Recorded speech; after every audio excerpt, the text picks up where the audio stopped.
You know that feeling when you grab your phone to order a burger? It feels so simple, right? Just a few taps, and boom, food shows up at your door. But what if I told you that behind that simple screen, there's this invisible AI brain making millions of decisions every single second just for you? Okay, let's get into it. I mean, have you ever really thought about it? What actually makes a delivery perfect? It's not just getting the food you want, it's getting it when it's still hot, right when you expect it. It feels like magic, doesn't it? Well, here's the thing. It's not magic. It's an incredibly complex dance of logistics. And iFood is directing this dance at a scale that is just wow. We're talking more than 80 million orders every single month. That's a mind-boggling amount of data, connecting hundreds of thousands of restaurants, couriers, and hungry people like you and me. It's a puzzle almost no other company on earth has to solve. So iFood knew they couldn't just be a middleman anymore. To handle that kind of scale, they had to get smart. They had to become an intelligent platform. Let's start with the part we all know best, being the customer. How does this AI brain actually make your life easier when you're starving?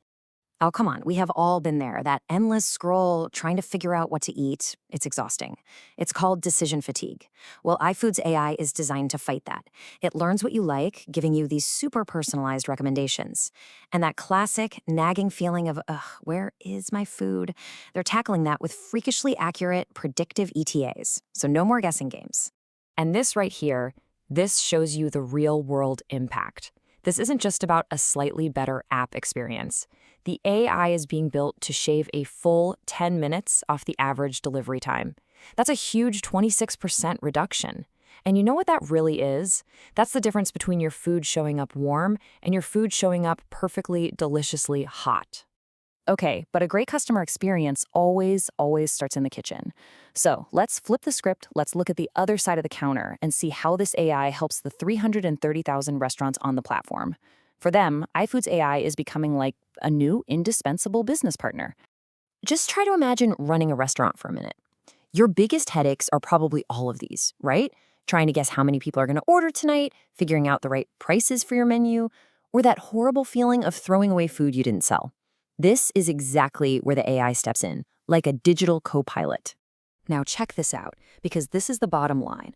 By predicting demand better, restaurants can cut their food waste by 25%. And by optimizing menus and promos, they're seeing revenue boosts of around 18%. This isn't just some cool tech feature. For a small business, this is a total game changer. So you see how this is all connected?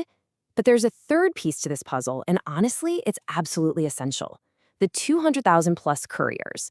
They are the lifeblood of this whole thing.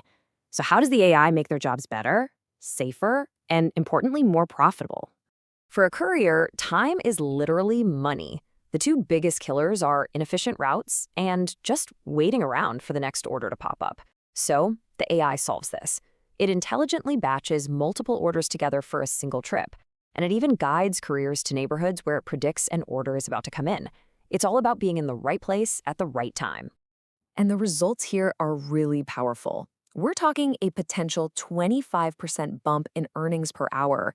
And get this, a 40% cut in that frustrating wait time between deliveries. This makes the platform way more attractive for couriers, which is crucial, because happy, efficient couriers mean there's always someone ready to get your food to you fast. Okay, so we've seen what this AI does for everyone, for us, for restaurants, for couriers. But how on earth do you organize an AI brain this massive, this complex, without it all just turning into complete and utter chaos? Well, the secret is a concept called domain-driven design. And put simply, all it means is you take a gigantic, complex problem and you break it down into smaller, specialized, more manageable parts. They call them domains. And honestly, the best way to get it is to think about a professional restaurant kitchen.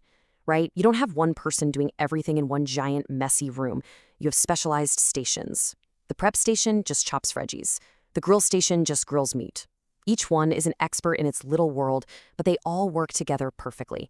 iFood's AI is built in exactly the same way. So what does this all add up to? Well, here's the big reveal. This is way bigger than just making food delivery a little bit better. This is a massive strategic play to build the entire future of local commerce in Latin America. And they're putting some serious money where their mouth is. The plan involves a 3-year investment of up to 220 million Brazilian reais. But look at the projected return on that investment, 356%. That just shows you the massive financial power you unlock when you go from being just an app to being a truly intelligent platform. Now, this isn't all happening at once. It's a very careful 4-phase roadmap. First, you build the foundation. Then you scale up the main features. Then you become the AI leader in your space. And then, and this is the really exciting part, you expand into a full-blown ecosystem. They're not just building a food app anymore. They are building the operating system for your city. And you know, this one sentence from an internal strategy memo pretty much says it all. The goal is to move beyond just reacting to your order and into a future where the platform is constantly anticipating what everybody, the restaurants, the couriers, and you, is going to need next. Which really leaves us with one final big thought. iFood is starting with your dinner tonight. But the technology they're building, this hyperlocal, real-time, predictive intelligence, it could be applied to pretty much anything in a city. So the real question isn't just about your next meal. It's what part of your city is an AI like this going to optimize next?